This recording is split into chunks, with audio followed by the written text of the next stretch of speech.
xa clay điệp ray bỏ hong clay rung răng clay ngột ninh tự cho lưới chỉ clay mà tớ đây lăng cờ răng bia đã mô khắp ô tớ đây đình lẽ nên lưới chỉ clay đạo sân ra này Bray đây hơn chứ cơ Giêsu hơn cơ nhu chỉ clay xó lắm ai thiên quá yang mơ na nào chỉ clay trái phứ câu nhu pa bray lẽ nên lắm chỉ clay xó tớ đã trái là đời ngã tôi si trái chăng lẽ nên đông cặp cuốn rơi đây chìm giang tớ đây à màu gật cờ lại ai tiếp lũ ăn tôi lệ lan lần là mất na nào sân ra này đây đây hơn thế cơ Giêsu ai thiệt đây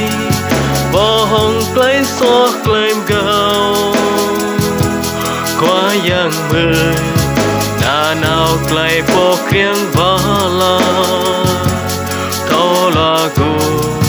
tu nhu một đốc chinh thao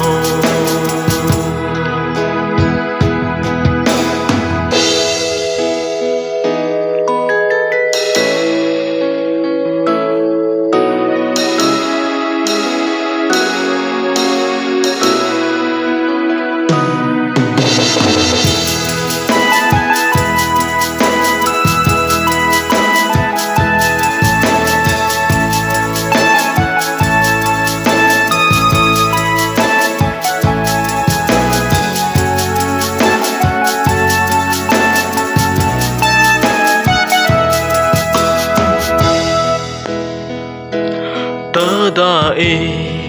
tuom lục lệ lệ lan nắp nhai tớ đã ai tia y lưu chỉ clay đạo tớ đã y đòi lan chẳng bịp lại y bồ tớ đã ngà y mơ clay tô lần la sân ra này Giêsu giật ngán cắp trong y nhiều yêu y vịt cờ nhúc mắt clay so quá yang về dù phun độc doa y sân say tu ra rào vì đó chỉ clay so đây sân ra này Giêsu giật ngán cắp trong y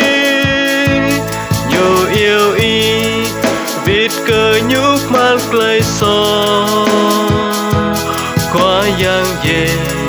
dù phun độc doa y sân say tu ra rào